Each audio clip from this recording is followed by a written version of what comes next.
Front of a packed New Look East End Park, it was the younger Ferguson who put on the show. Van Bronckhorst wins the ball in midfield.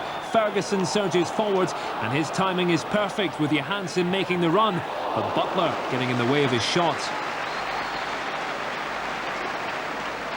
After drawing their most recent matches, Dick Advocaat was determined to kill this game off early, and with the Pars defence all at sea and Johansson such a good prospect, he succeeded where he'd earlier failed, and with only Butler to beat, it was a delightful strike.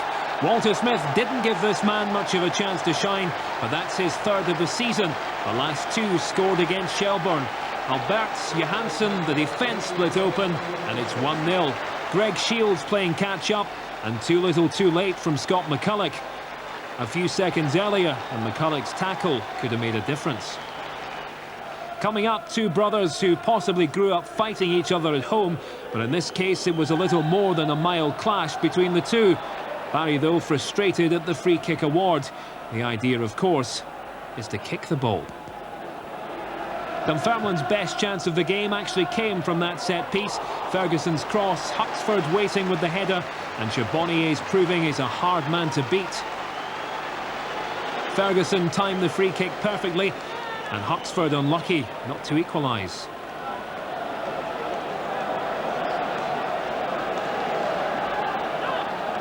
Now there's a number of ex-Rangers in this Dunfermline side, Derek Ferguson and Greg Shields included. He wanted a crack at his old side and peeled away from Van Bronckhorst and charging through, but he toppled to the ground. And as you can see, Van Bronckhorst only just connected with Shields.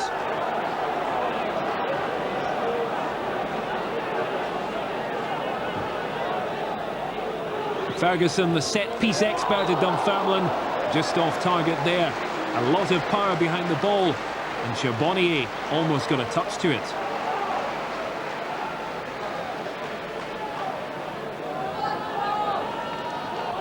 Dunfermline 1-0 down, and they were faced with an eager-to-please Rino Gattuso evading that tackle, but losing out to McCulloch there. He won the ball back again, but this time McCulloch goes in a bit too heavy on the Italian.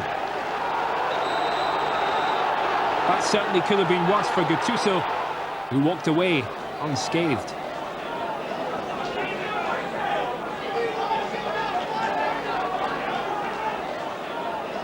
Dunfermline found it was a case of pinball as they tried to clear the lines. Out it goes, and then it's back in again. Then two Italians combined to set up Rangers' second. Gattuso to Perini, the 1-2, and it sets the Italian off on a run. Rod Wallace's layoff to Ferguson, and just an outstanding finish from Fergie Jr.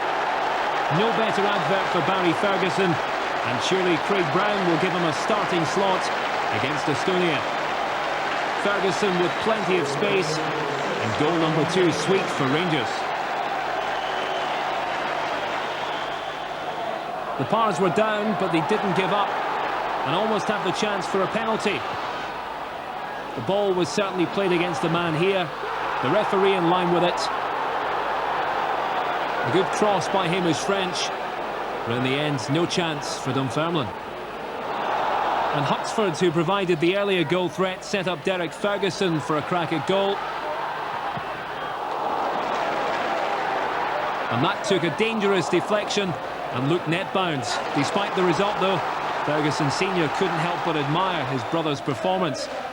Bert Payton was still looking for a goal, and it almost came when Charbonnier committed himself, and almost a chance here for the Pars. Frenchman racing off his line, defence leaving him exposed, and in the end, no danger.